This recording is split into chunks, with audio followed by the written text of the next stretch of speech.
It's nice of you to finally join the show. I was a little late. Sorry. What were you late for? What were you doing? I was starting my sale. I see. On eBay, and I was in the middle of it. Interesting. You think that's more important than all the people sitting here waiting to see us? I'm sorry. I'm sorry, all the people that are sitting waiting to see us that waited an extra 37 seconds. I apologize from the bottom of my heart. So rude. Did that sound sincere? Not really. Sorry. What's happening with my hair this morning? I don't know. It's a good question. A little puffy going on, some roots showing. Yeah. Priorities. Got some fade happening. Yeah, whatever. It's like looking back cotton candy here. It's like looking back in a mirror over here when we do these shows. It's I don't like it. Holding up a mirror to your soul. What's happening, guys? It's Wednesday. It is. It is Wednesday. It's Boss Up and List Day, everybody. Woohoo! What's going on? So yeah, I'm Katie. This is Vicky, aka Victoria, aka I run on my own time and I don't care about anybody else's feelings or concerns, aka so sassy, aka my fiance. So anyway, what's happening? It's Wednesday. It's Boss Up and List Day. What's Boss Up and List Day? Bust it out real quick right now. Maybe do it, rhyme it, make it a rap. Go. That's too much pressure. It's our all-day virtual listing party that we host in the Boss Facebook group, which is the most fun group around. The link to which is down below. We hope that you're in there. I know that most of the people in the chat are in there. If you're in any reselling Facebook group, we do highly suggest it be ours because we think we're pretty cool. We highly suggest it. We highly suggest it. And yeah, so Wednesday is our day that we talk about our daily goals, whether they're listing goals or work goals, whatever your goals may be for the day. And we kind of hold one another accountable in our virtual coworker space. And we take a break at about 11 o'clock Pacific time to chat with our virtual coworkers. And usually it's a businessy related topic. Today, we don't have a set topic. We're just here to answer questions, business questions, personal questions, whatever. It's been a while since we've done one of these. We haven't. We've been doing a lot of our masked seller segments. And then we had our big talk last week about the whole brouhaha happening at eBay with the shakeup from the total harassment and stalking case from eBay executives, targeting an online blogger and her husband. Did you guys see that there was another article that came out today on the Wall Street Journal website? I mean, I guess I could say the paper, but I don't know if it's actually. Does anybody have a paper anymore? I don't know. Anyway, there was another article that came out today. I mean, it kind of covers the same story, but it was interesting because I think it's the first article where they actually like name everybody. Instead of saying like executive one, executive two, they named like Devin Winning's wife in there because she was, apparently very upset about a blog and people saying mean things about her husband. It happens. Does it? It does. People get real mad. I demand something be done about this. Anyway, man, fragile people. Anyway, it's an interesting article because it does go a little bit more into depth. And I would say, like, if anybody hasn't read anything about it up to this point, it's probably the best one to read just because it's... Until you get into the actual court documents. That too. The court documents are like reading a spy novel. But if you're reading just articles about the subject, you just wanted to touch on what happened and not necessarily the step-by-step prosecutorial case, that's a pretty good article. Well, and I think it's kind of good, interesting that I'm assuming this is the Wall Street Journal's first article that they've done about it, what's interesting about it is if you read the charging documents. Those are the words I was looking for. The charging documents. Other than the e-commerce bites, people, Devin Winnig had actually said that he wanted to go after Wall Street Journal as well because they had the audacity, to do an article talking about, I think, his compensation and stuff. And it's like, what? I think that's why they did this follow-up. What article. A crime, you guys. What a crime. So I know, right? Anyway. Wall Street Journal commenting on the CEO of a Fortune 500 company and what his compensation may be. Yeah. Who'd have thunk? Who'd have thunk? But, according to Devin, he was like, they're next on the list. They're next on the list, you guys. They're next. Anyway, I hope he's. They said it just like that. I'm sure. I hope he's enjoyed the. That was an incredible Devin impersonation. Right? Well, no, I'd have to have like a T-shirt tucked into my jeans, and with the sport jacket coat over it. Yeah, with sports coat over it. But it's actually been it's a look. It's a look for 55 to 65-year-old bros trying to look cool. I think it's pretty funny, because Jamie says in the chat, it's not popping up over here for me to put up. Oh, here we go. Big baby. It's funny because I'm being silly, because ultimately what it comes down to is basically a bunch of crybaby pee-pee pants. Yeah. Crybaby pee-pee pants ruining their careers and reputations because they're crybaby pee-pee pants. Because they were criticized, yeah. But if you want a little bit of extra entertainment, crybaby people pants. That's good, Gary. That's good. He said pee-pee. He just spelled it I-E. Oh, it looked like. See, this is blind. Looking at the other screen, it looked like. Stop it. All right, stop it. I gave him credit for something. And now you're attacking Gary. He's coming after you. Anyway, but if you want a little bit of extra entertainment, you can go check out. I'm assuming it's still up, but Devin's Twitter account, because there's some people have gone back and commented and replied stuff he said, and kind of it's a little entertaining. They're kind of giving him some shit over it, but it's like sorry about it, Mr. Crybaby Pee Pee Pants. So let's talk about some of the comments in the thread. First of all, Jen, you do not need to apologize for cursing on the show with Dom. It was a really important show, and thank you for those of you that watched it. Thank you for the dozens of comments and emails and text messages and Facebook messages that we have received in support of doing that show. It is the most important show we've ever done by far. We actually did need to take a day off last week. We took a weekend off because it was a very emotional show. And for those of you that watched it live or maybe watched the playback, there was a concerted effort about 15-20 minutes into the show where there was an attack in the chat during the live show by some hate group, white supremacists were making themselves known. It was very obvious by the content they were posting. So it wasn't just random. It was a concerted effort, because there were 100 or so people that commented rapid fire within a 5-minute period. It was an attack. Yeah. And let me tell you, when you're trying to moderate, trying to click on the thing to get rid of them while they're moving like this is pretty hard. I will say we did try to make sure that it didn't interrupt our flow and our conversation. Thankfully, Dom was not able to see the chat while she was speaking, so it didn't distract her very much, which is great. We were able to try to concentrate on the topic at hand. Also, I want to thank our moderators for really jumping in there. They did show up, and they really got rid of most of them. I will say, if nothing else, the topic of our show and the fact that actually happened in the midst of that type of topic goes to show exactly why that conversation was important. And that's all I'm going to say about that. Yeah. So for those of you that did reach out and say that it wasn't our place to be having that conversation on this channel and it wasn't appropriate because this is a reselling channel, to you I say fuck off and unsubscribe. That's sorry. Go ahead and demonetize this show too. You can choose to not watch content, but I will choose what I want to put on my channel. And that's sometimes all there is to it. Sometimes she lets me say what I want to. So you know. So if that meant that you unsubscribed, you left our group, we got a handful of you too. So go live in your own little world. And couldn't care less. And all the children out there watching us, we have a big child following. I apologize for this one's language. It was inappropriate. We do not have children watching a reseller show. So Jen has a good question. She says she's curious what we think about Facebook groups dedicated to finding racist commenters and getting them fired. I don't know about the Facebook groups, but I know there are. Listen, it's the kind of the whole thing of the whole idea of free speech, and people are free to say what they want with the First Amendment.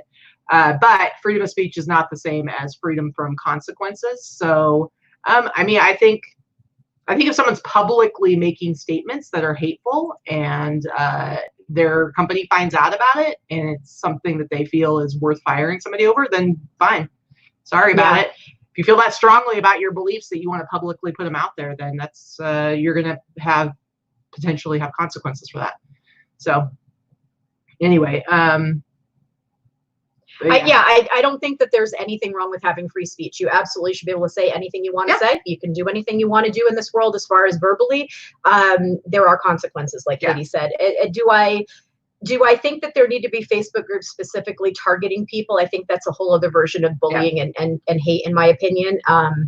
But I do understand it. But and the thing is, people are talking about free speech some more in the chat. And like I just said, free speech is very different from freedom from consequences. Taking away free speech means you're not allowing people to say things. People are allowed to say whatever they want. But there is no legal protection from, consequences of what you say. It's just the way it is. Sorry. It's true. And again, that's not censorship. That's not stopping somebody from saying it. It's just, it is what it is. Well, it's like the show that we did last week. If, there were plenty of people that decided to unsubscribe and decided to, leave our Facebook group because they felt that it wasn't our place to speak up on a topic that was important to us. And so that was a consequence for us. That was a consequence for us. It was a consequence I don't care about, but it's a consequence. You can say what you want, but, to talk, like, I don't know. I feel like targeting the Karens of the world, let's just put it that way. Let's be nice to because Karens. I know, poor Karen. I feel really badly for my friends that are actually named Karen. I apologize. I know some very nice Karens, okay? So do I. But I feel like if people are attacked because of things, I've said things that are inappropriate in my lifetime. There's no question. I think all of us can admit to that. There are times that I've said things that are inappropriate and have been hurtful to other people. And there are times that I've done that. If every time somebody is, loses their livelihood because they say something inappropriate and they're a target of a different type of attack, is that always appropriate? I don't think so. I think that's a whole other side of bullying. But I don't think there's nothing wrong with calling people out for saying incorrect things. It's a fine line. I personally wouldn't want to be party to attacking someone for saying something incorrect, but I wouldn't necessarily be quiet about it if that makes sense. Yeah. And as Jerker 1964, as long as they don't invoke violence, agree. I don't condone violence against anyone. For any reason. But the reality is, I know that if let's say there's a company and somebody that leads that company does something that I find very upsetting, then I'm probably not going to do business with them. I'm not going to buy their product, and that's okay. Like that's right. Those are parts of those are all consequences. Sure.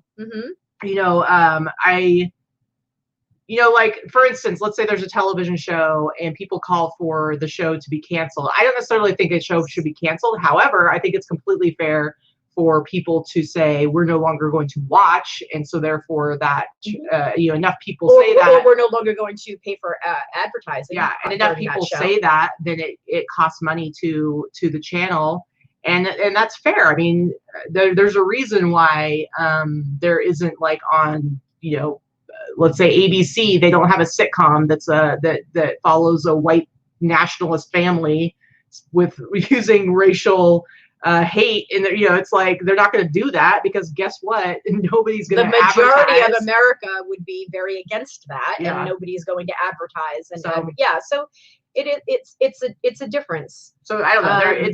I think it's not all black and white, and there's ways where it can go too far, but whatever. Bottom line is, I don't know. I think we're just in a crazy time right now where we're kind of figuring things out, and there's a lot of things in our country that have been a certain way for a very, very long time, and change needs to happen. And sometimes when change happens with anything, it's like you have to have these really kind of extreme positions, and things get pushed or demanded to be pushed super, super far, and then it kind of like a rubber band goes way beyond and then kind of pulls back to a better position, but still forward, if that makes sense. I don't know if I'm articulating that very well, but you're always going to have the people who demand things to be drastically and crazily different. And then there's kind of a medium where there is progress, but it doesn't go as far. But without those people that are pushing for the most, you don't get to the place where it needs to be. Does that make sense? Yeah. I don't know. No, it does. And like Allison says, remember All in the Family and Archie Bunker. Yeah, so Archie Bunker and All in the Family would be somewhat of an inappropriate show not politically correct show to be shown currently on TV. But the reality is, in that time, they articulated very touchy subjects in a joking manner, but they had some real deep conversations about racism. And wasn't that the purpose of it at the time? That was it at the time. It was the way it was addressed was very different for the time. And like, I feel like people, I keep seeing, I mean, I've seen episodes of All in the Family. I can't say that I watched it. Well, I can say I watched it a lot, and I've actually gone back and watched, since this has come up as a topic more recently. There were some conversations where they showed Meathead like going after Archie and like articulating a lot of things. That it was a real balanced show. I thought the whole point was that his character was like old school, closed-minded. It was kind of racist. It was, and they touched on it, and by exposing that and not kind of making it funny, it was to push forward the conversation of this is not acceptable anymore. And you have to change. And I'm sure, yes, today, like that same way of handling it wouldn't probably be acceptable, but I think it had its place at its time.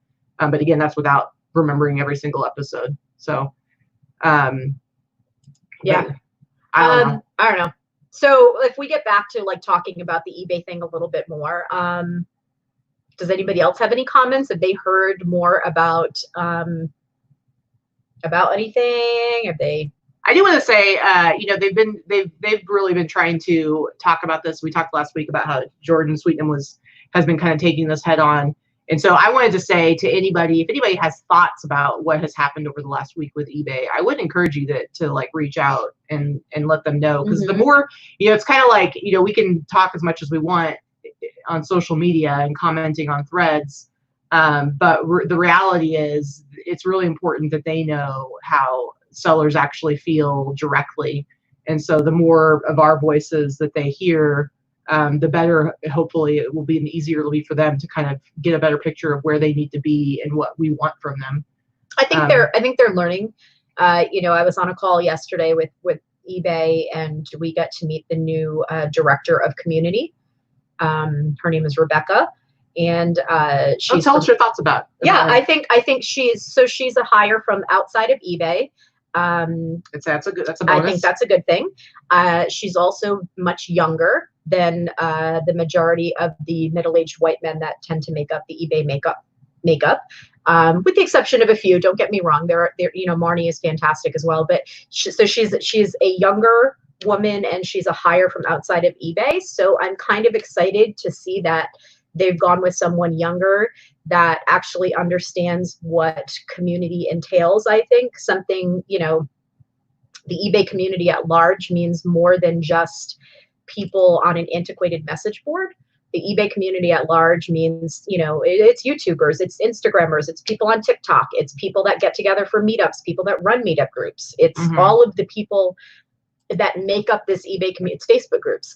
It's people that make up this eBay community at large, which is all sellers. So I think it's, I'm excited to see where we go with this. Well, I think so far the eBay community, from eBay's point of view, has been very limited to who they think is the community, or who they deem to be part of the community. And that has been very exclusionary to a large group of people that are very active members within the reselling community. And I think that having somebody new at the helm might just open it up with some new eyes to meet new people. For sure. Because there are a lot of people that have been active members of the eBay community for decades at this point. And I think that, there has been a bit of a neglect for anyone that has come up in the past several years, because they weren't there 15 years ago. Well, of course not. It's new. Yeah. Community's changing. It's ever changing. Well, and I think that, what really sets, what really sets eBay apart, and Gary says it's still his favorite platform to sell on. Mine too. I think what really sets eBay apart is that sense of community that I don't think there's other groups like the posh sellers on that's a very social. That's a very social. But I think that eBay kind of it pioneered that kind of social community where we all know the people that are active in the community anyway. We all know each other. We all talk to each other. We're very involved with eBay. eBay interacts a lot with their sellers, more so than I think any other platform does. And so I think that beyond anything, eBay is defined by community. And so I really hope that that the changes coming is going to include them embracing that community fully, for all its differences and varieties of sellers that are in it, and move forward that way. And I hope that's going to happen. I hope. So, yeah. We need to get back to feeling like a community. That's for sure. I agree, Pamela. I think that we have a great eBay community in general, and it's so diverse and made up by so many different people, as we just said. And I just, eBay Open is a fantastic way to bring community together. And I do hope that they bring it back next year. I hope after the amount of money that they have saved this year by being closed for so long and canceling so many of their events and no corporate travel and all of those things that have happened for eBay within a company, I hope that means that there is the money to put on a much needed reseller event next year. I think that that will be really important. I mean, I can appreciate the whole concept of doing all of the, what do they call the events that they, now my brain's not working, but the upfronts. The upfronts. I appreciate the idea of having these smaller, one day or one night events all over the country, because I totally understand that a lot of times sellers, they can't, it costs a little bit. You can save money coming to eBay Open, but it costs a little bit to take the time off, get a hotel room, all that stuff. I get it, but there's nothing that replaces the biggest event where people come from all over the place. I mean, because there's people that we have friends that we've met because of that event that are on the other side of the country or from a different country. From different countries. People that we would get to see every year, and it's like once you break that down into smaller stuff. I mean, I don't know if there's a way for them to make eBay Open like once every 2-year event. It could be like the Olympics of eBay community. Like, come on, guys! I'm just coming up with this right now. Somebody write it down. Let's have eBay Open Olympics. It happens every 2 years. And then the rest of the time they can do the upfronts. Like, I think that would probably be, that might be a better way to do it. I thought the Olympics was every 4 years. No, it used to be that they had summer and winter every 4 years, and then they offset it so that you at least get one every 2 years. Because they knew the people demanded every 2 years. I hate the Olympics. You shut your mouth. We talked about this last time. I love the Olympics. I love it. Ugh. I love it. Ugh. Anyway, she's crazy. I think the Olympics are great. I'm sad that we don't get to have them this year. But I think it would be awesome. I think that would make sense. And then people could save up money over like a 2-year period to try and get to the next one. And then you at least get to like see your friends again. Because you want to be able to hug them. You want to squeeze them. I know. And right now there's no hugging. Yeah, that's true. We were able to see a couple of our reseller friends that we met because of this. So we've met because of the eBay community, and we've met because of the show and our channel and our groups. And so they were here in town in Vegas this week. So we get to have a nice, we got to meet up and have a cocktail and have a meal together. And it was very nice. And immediately we were like, are we hugging? Like, can we hug? Like, I want to hug people. I'm a hugger. Yeah. I am a hugger. So we're like, yes, we're hugging. But we had a nice time. So it was nice to be able to see a couple of people. Yeah, for sure. Anyway, so this is 24 minutes into the show. This is our Ask Me Anything, Ask Us Anything kind of AMA. If you have any questions, personal or business related, we're happy to address them. Oh, Tommy, I recognize your name now. You commented on our video last week about Jordan. So, yeah, I hope you did reach out to Jordan. We just said you did. Yeah, no, so you don't have to hope anymore. By the way, you guys, my eyes are still rolling. Is that an Olympic sport yet? Because I'd tune in for that shit. Oh, you just want to watch other people roll their eyes? I feel like you'd probably be watching. No, I would compete. I could do it. You'd be like, I could do it better than that. I'd compete. I could do better than that. They call themselves professional eye rollers. Well, look at this. You never saw such a thing.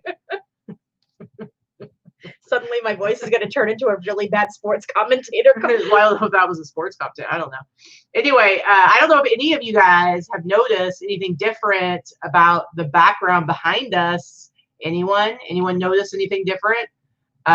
There is something. No. Oh, there we go. Gary just said, did the Psycho shirt sell that was hanging on the wall? Wow, yeah, so, Gary, look at that. He's busting out. Yeah, so the Psycho shirt. So this shirt that's right behind me, the ET one, I had bought that from Jesse at Yesterday's Fits. He sold it to me for $50 with the agreement that I could never resell it. So it's just my personal collection. It was a dead stock sample t-shirt from Universal Studios. And then like a week or two later when we went into Yesterday's Fits, he had the Psycho one hanging on the wall. And I was like, what is that? Where? I'm like, are you doing this to mock me? Are you doing this to tease me because I don't appreciate it.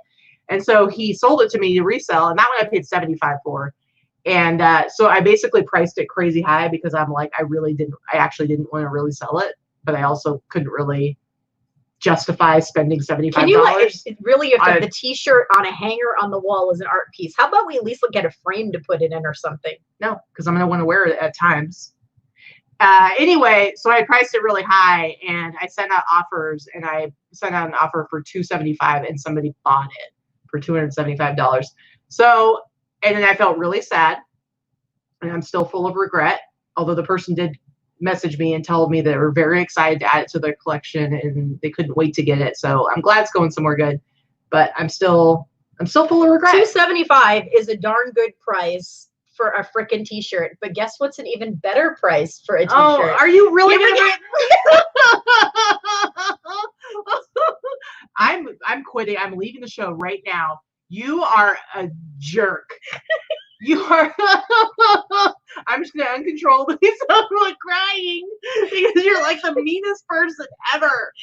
I don't know if you guys follow my Instagram and her Instagram, but last week we went to some garage sales. And okay, first of all, you guys know I don't really source garage sales because it's really hard to find stuff that I can resell. So on our day off, which is Saturday, I chauffeur this jerk around while she looks at her Facebook feed and talks to people while I drive in silence. Okay, so that's first of all. Sometimes 89% of the time. No, because I've been navigating. And I'm literally okay. You to give me the address before we start driving. We'll literally be driving, and I'll be like, "Oh, what's happening now?" Because I want her to at least tell, like, I don't know, include me in the conversation. Mm-hmm. So I'm like driving around, chauffeuring around all day. And maybe I'll find one thing. We get to this garage sale, and there's like a bunch of clothes on a table, and there's some stuff hanging up. And on the table, I see like some like the free giveaway T-shirts from casinos. It was like a station casino. We live in Vegas, so they're at every garage. So I see that. So I'm looking at this rack over here. I turn around, and she's like going through these T-shirts and stacking them up. And they had like an $8 fill-a-bag sale. She's stacking up all these T-shirts. You're such a jerk. She's stacking up all these T-shirts, and she basically pays, it probably ends up being like, what, 75 cents a shirt? Mm-hmm. Yeah, a crazy amount of vintage anime T-shirts. And I kind of hate her guts now, and our relationship has been 8 of them were anime, and like 4 or 5 other vintage shirts, which are just like $20, $30 vintage shirts. But still, 75 cents. So me, though, being a giving person that I am, okay, even though I'm real upset about it, I'm like, let's take a picture of your T-shirt haul, and I'll put them on my Instagram because not my Katie Zilberberg Instagram, but my Boutique for Him Instagram, which my followers are mostly streetwear people. And I'm like, I'll post it there, but tag you, and we'll see if we can get some interest in them. And a few people reshared. So my vintage, I think it was the hashtags actually that did it too. My hashtags. I know. My hashtags. Very Afrovit, and I shared it too. But I have 3,600 followers or something on Instagram, but they're almost all other resellers, not buyers, right? So my reselling is just talk to you guys, not to buyers. So Barry Afro Vintage also shared them. So 8 of them were anime shirts. There is a ton of interest in them, and by the next morning, I did this late afternoon. By the next morning, I had sold one of them. For how much? My biggest T-shirt sale price ever. $400. Yeah. You know what the most I sold a T-shirt for is? Not $400. So basically, she scooped me. I went home with nothing. Okay. She's still salty. She scooped me. Then she sells one of them for more than I've ever sold a T-shirt for. So basically, my entire career is a lie. I now am like second rate. She beats me on sales almost every week, and now she's taking over the niche that is like my thing, my identity as a person and a professional. We always hold up now. We always sell the same things. I just sell in addition Your to specialty is not T-shirts You're and correct. it never has been T-shirts. You're correct, or but I still sell them. vintage T-shirts, but it was never your thing that you had any knowledge about.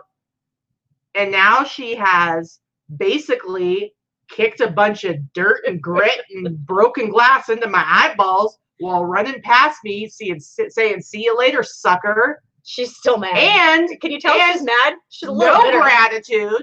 She's a little bitter. No gratitude. And next time I take her on Saturday when we go to garage sales, guess who's going to be looking at their phone while I drive in silence again? Having conversations with our friends on the interwebs while I sit and stare straight ahead. They'll play some of my music and she'll be like, "Can you turn this down? It sucks." "Can you turn this down? This is terrible." Apparently, I sound like Karen right now. Oh, my goodness. Anyway, so that's pretty much it. Yeah, that's our story. Since we didn't have, I mean, I'm probably going to show it again on Sunday so you can see the pictures when we do the sales. But yeah, she's.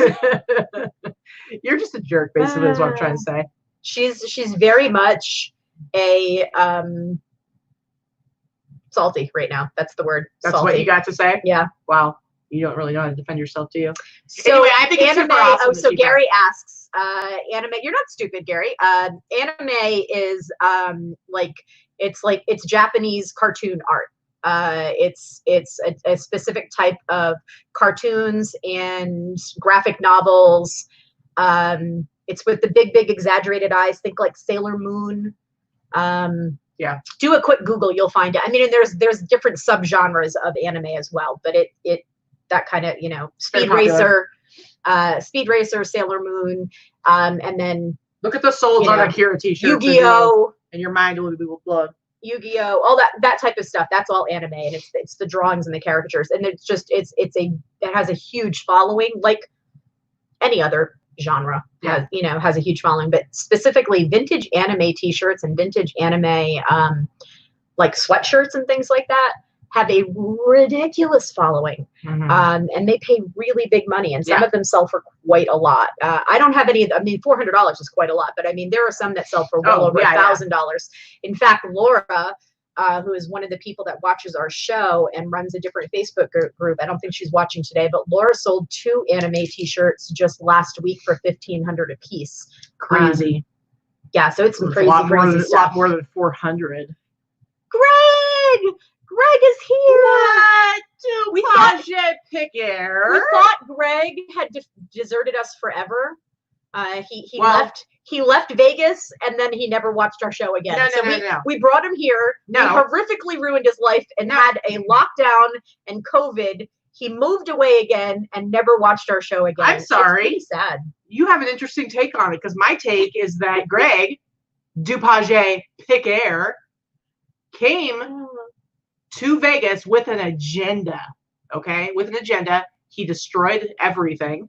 Right? He destroyed everything. He got here. We had to lock everything down. He already destroyed that one business. Don't even remember the name of it anymore. World of Beer. The one place we went. Gone. And then the rest of the world. So thanks a lot, Greg. And then he left. And he was like, "See you later, guys. Bye." That's basically what happened. He crop dusted Vegas and left. Is that kind of what happened?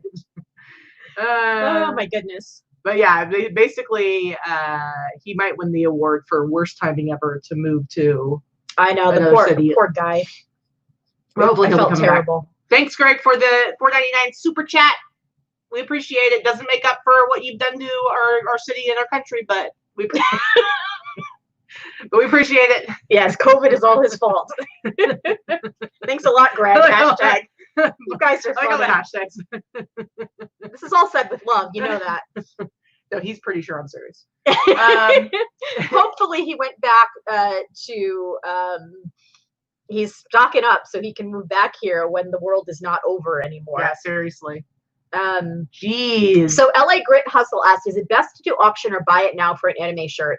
There are a lot of them that go very high in auction. I have to say, I don't do auctions necessarily, but on this, definitely do your research depending on what the shirt is. Some of them go very, very high in auction. If you don't find another one and you can't find another one, you better auction that. There are a couple that I am going to auction. That's the key. Is that you're only one. You only want to do it with one that you cannot find another one like it. Like Akira stuff, you can auction that. There's plenty of people who are going to know about it. And you might, you probably want to double up with like, posting something on Instagram with the right hashtags so people that are interested are going to know to go. Yeah, because I sold directly. This person contacted me. I had a lot of people reach out to me based on the hashtags through Instagram, and a lot of them were interested, but none of them wanted to pay my retail prices. A lot of them are wholesalers, and I get that, but I'm not looking to wholesale for a quick flip. I'm going to put them online, and I'm going to sell them for more online than I would directly. So this guy reached out to me, and he's asked me my price, and I said, I'm going to put it online for $500, but direct sale before it goes online, I'd sell it for $400. Yeah. And he tried to get me to come down a little bit, but when I was like, no, I'm pretty firm on that price. And he's like, okay. It was a very professional transaction because I had done a little bit of research and I know I priced it correctly. Had I put it in on eBay or tried to hold out longer, could I have gotten another $100 or so for it? Maybe. Yeah. But no fees, fast flip, PayPal invoice.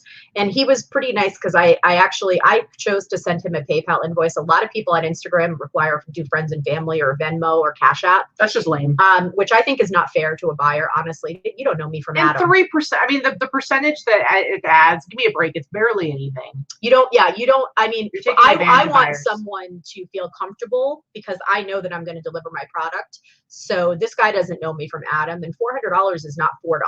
I was like, I'm going to send you a PayPal invoice and I'll pay the fees because I want you to feel comfortable that I'm sending you the product. I mean, when it comes to auctions though, there's really only 2 times that you should be doing it. Either you want to blow stuff out and you don't care if it sells for only a couple of bucks and you just kind of want to get rid of stuff and recoup some costs, or if it's because it's super rare and there aren't others available, because almost always you're going to end up, if it's something that's not rare and there's other versions of it out there that people can get, you're almost always going to end up selling it for less than what you could have sold it for with a buy it now price. Yeah, I think people that tend, and then there's, to be fair, there are plenty of people, their entire business model is auctions and it works for them, but it really depends on what you sell. If you're selling a pair of size 10 Old Navy jeans, Rockstar style, and you start an auction at 99 cents, you're probably going to end up selling them for around 99 cents or maybe $3 or $4. If you put them in your store and that's something you're selling for $15 or $18, whatever the price may be, I don't sell those, but $15 or $18 is still better than that 99 cents or that $3 or $4. So you really have to know what you're selling and whether or not it's going to be worth putting in auction. Are you going to get multiple bids on it? Is it a high commodity, high demand item? Is it a rare item? Auctions still work very well for antiques and collectibles. They do not work very well for normal, basic, everyday commodities. But it really has to be something rare that's going to get bid up, because otherwise, like the majority of buyers would rather they want to buy it now. They want to get it. They want it to be theirs, and they might be willing to pay up for it so they can have it, and they want it to be delivered to them within the next week. So looking at something and be like, oh, geez, I got to wait 7 days or I got to wait 10 days. I mean, it can be really tough. But then our friend Michelle, like she had like this awesome, super rare Sam Hain record.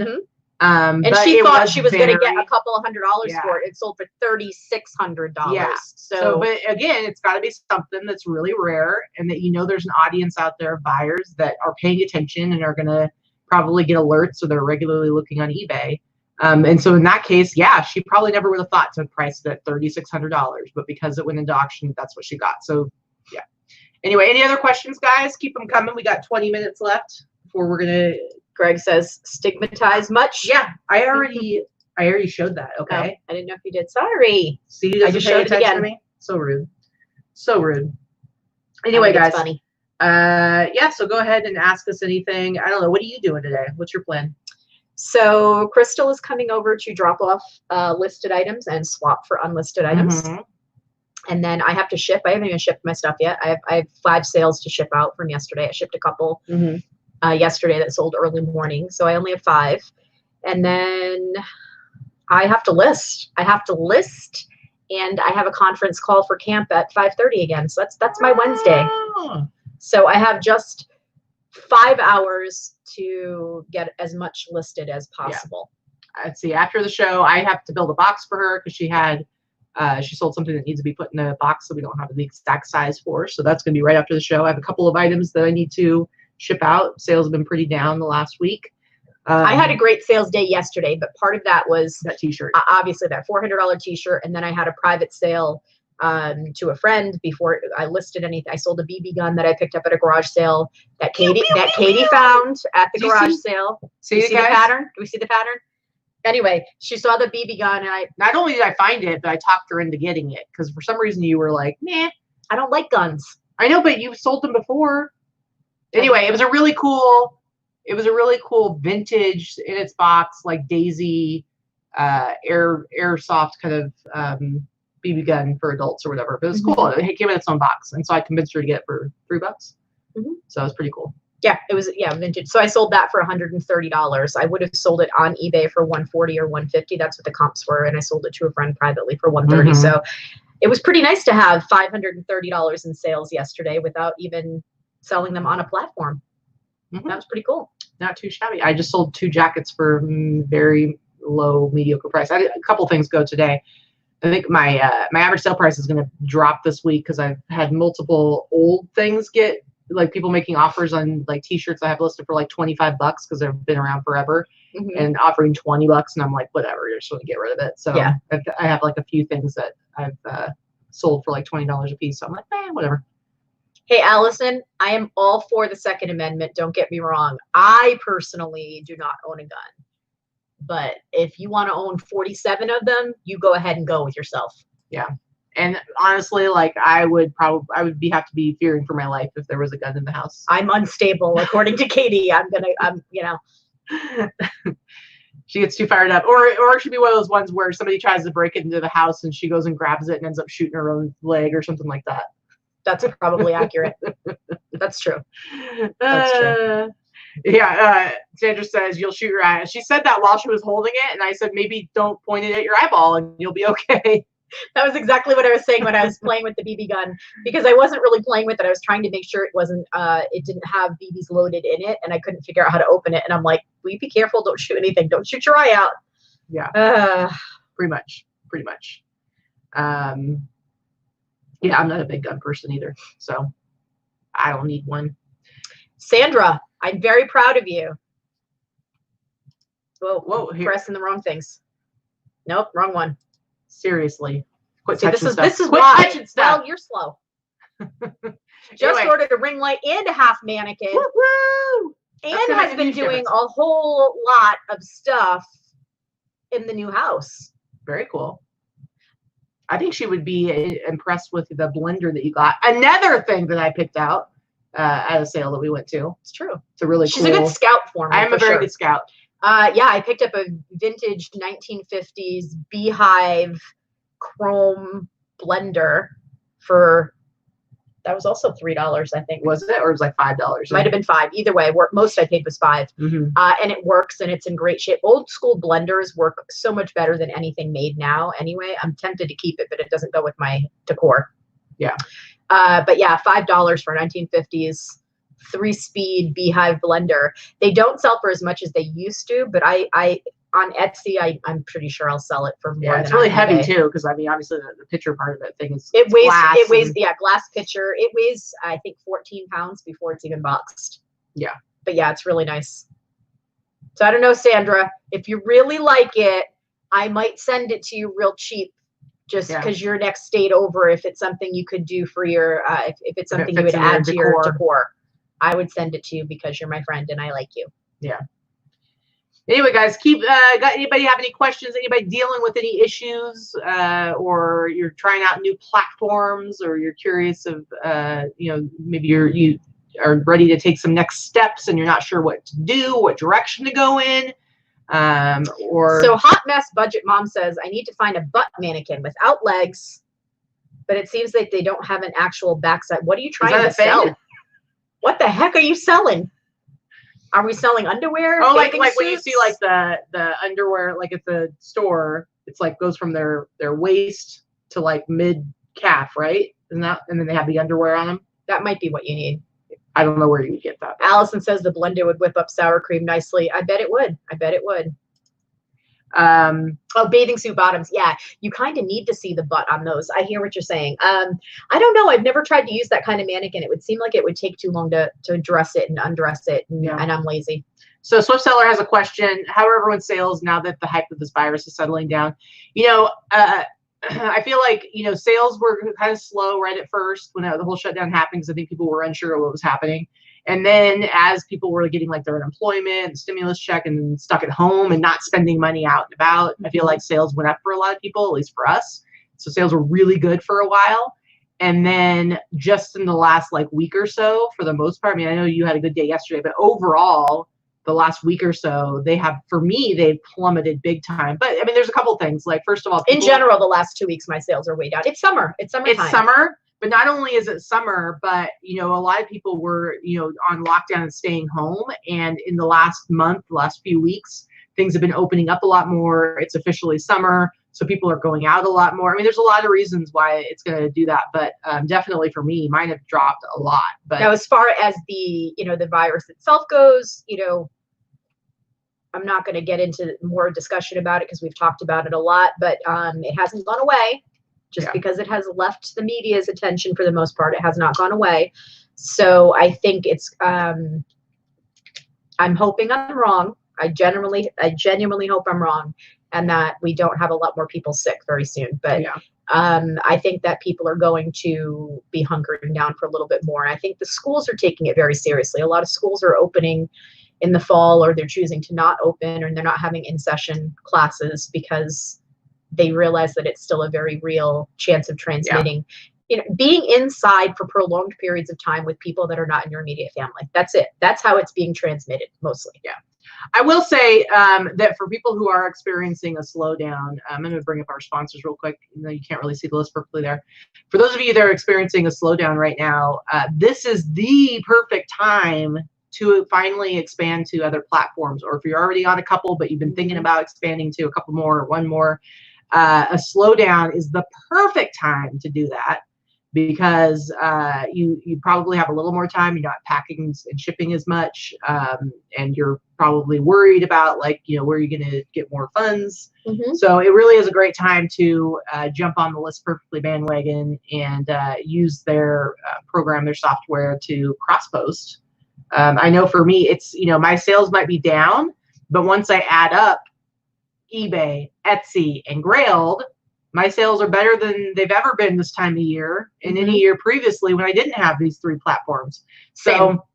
I'm still, when my sales are excellent, I'm somewhere in the neighborhood of $12,000 and $13,000 a month across all of my platforms gross. And right now, even with my sales being slow, I'm still at 10,000. I'm just under 10,000 in the last 30 days. So it's not, they're still there. The sales are still happening, and truly it has added so much to my bottom line by adding other platforms. I see people raving about Kitizen. I don't sell kids clothing, but my friends in there that are talking about it, I don't think Liz is in here because Liz's son is graduating from high school today, but I know Liz has been kicking butt on Kitizen. She's only been in there for 2 weeks, and she's probably already sold 25 or 30 items. One of the things that Kitizen does is when you cross-post Kitizen using List Perfectly, it automatically exports those listings to Facebook Marketplace, which gives you a whole other audience for those items. Crazy. Not every item, but the Kitizen items. So it's been bringing a lot of sales in for people, and I saw that Crystal's started using it as well. You can sell mom stuff too. That's true. I sell a lot of vintage women's clothing, not mainstream women's clothing. So I have a feeling that it probably wouldn't be a great market for me. But I'm going to wait and see, and maybe I might take some slow time this summer and cross post a few things and see what happens. Grailed is not hard to use at all. It's just different from other platforms. So there's definitely kind of a learning curve to figuring out how they do everything.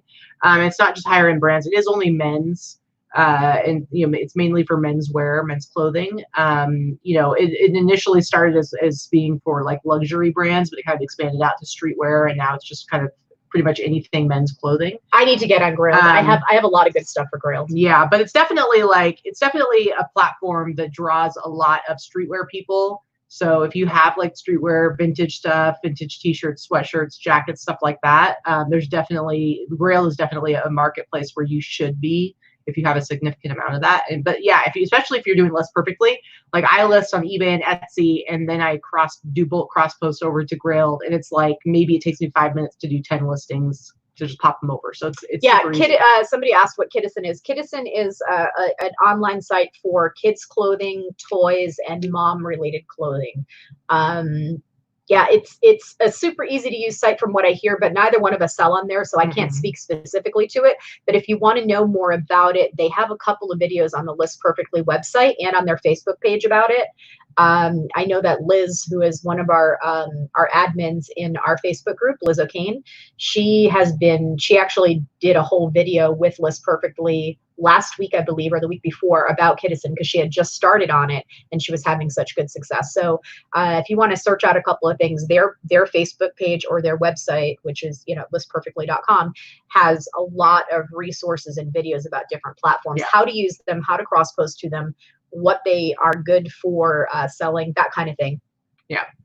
So LA Grit Hustle is asking about basically the age-old question of to include shipping costs in your price or to have it separate. And you know what? You're always going to get different answers. My answer is going to be the opposite of Vicky's.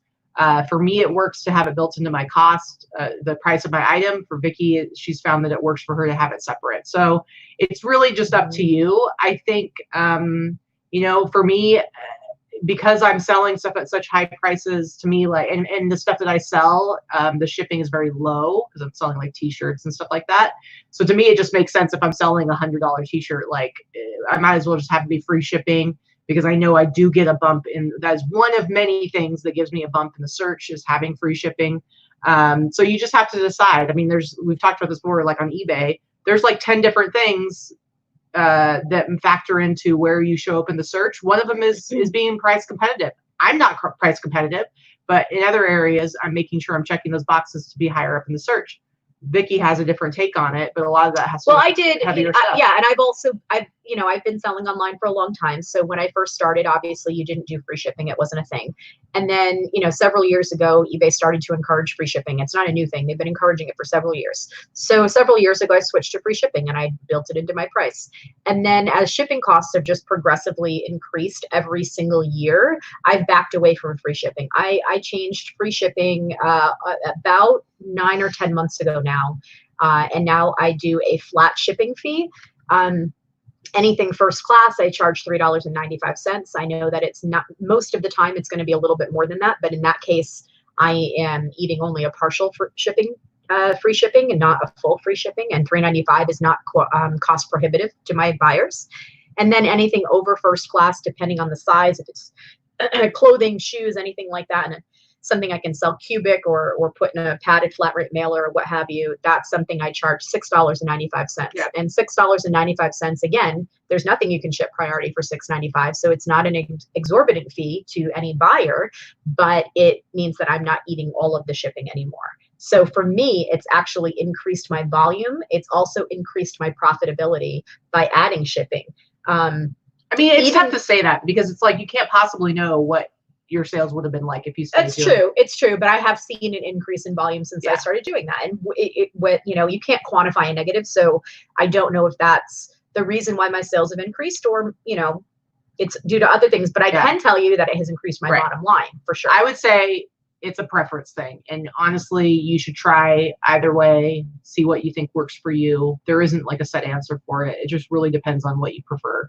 So I don't charge shipping on eBay. I don't charge shipping on Etsy. I do have shipping on Grailed, but the vast majority of my sales are through offers and negotiations, which at that point, the shipping goes out the window, because whatever price that you decide on when you're negotiating on Grailed, that has to include the shipping as well. So G Jasso asked, do I charge shipping on Poshmark? Yes, everybody charges shipping on Poshmark.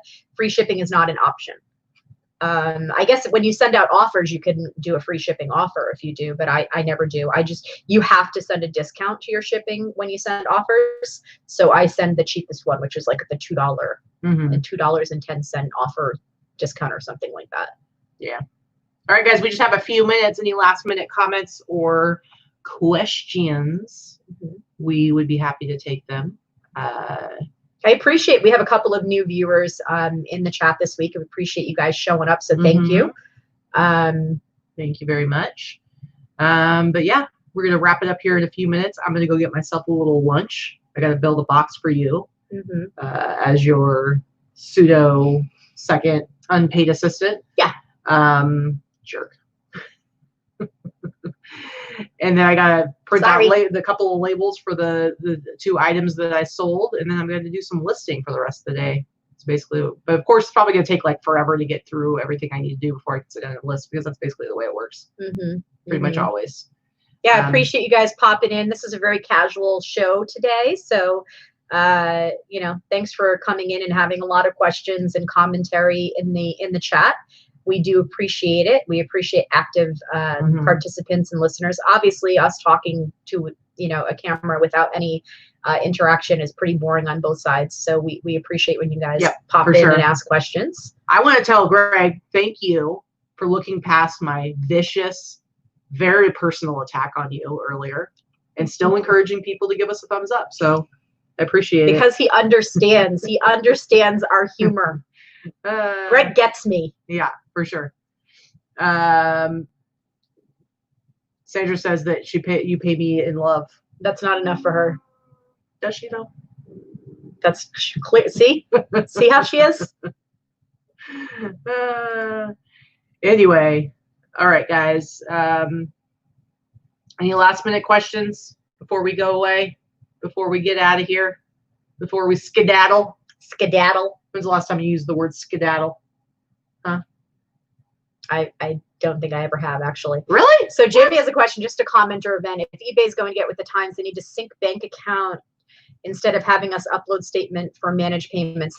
I'm with you, Jamie. I think that I did read in a couple of groups. I had that same glitch yesterday, by the way, that I had to upload a bank statement, even though I had already put in my routing and checking number. That's so I had read that might have been a glitch that went out to everybody on their accounts. You know, I'm just glad that they are doing steps right now, because I have a feeling when everyone is forced in, whatever that date may be in July, I have a feeling that shit is going to hit the fan, because it is not going to be that smooth.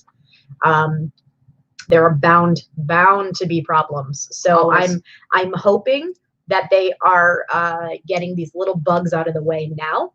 Yeah. Cross your fingers that it doesn't mess us up. So yeah, I did it too, Jamie. I just took I created a PDF from my bank statement from that particular account, which is a new account, because I opened a separate account for eBay this time. So Victoria has a very important question. She wants to know what's for dinner. I'm thinking probably barbecue chicken tonight, huh? Throw it on the grill. Barbecued chicken thighs and some summer squash on the grill. Yeah, should be good. Should be good for lunch. I don't know what I'm going to have for lunch though. I don't know. Anyway, guys, we're going to go ahead and wrap it up. Thank you so much for coming and hanging out with us.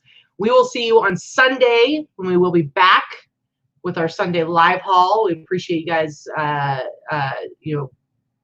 understanding that we didn't have our show this last Sunday. We just needed a break. We needed a break. We needed to have, take a day off and just focus on work. It was a very emotionally exhausting week last week. So, but we will be back this Sunday with our live haul. We got some good stuff, or I got some good stuff this week. I got some great stuff last week that I'll just show this week. Yeah. But I do intend to go shopping in the next couple of days. So yeah, for sure. So anyway, we'll see you then. We appreciate you guys. Get some good work done today. Make sure you come in and participate in the boss group. We love having you all hang out in there, be part of our little community. And we will see you later. All right. Bye. Bye.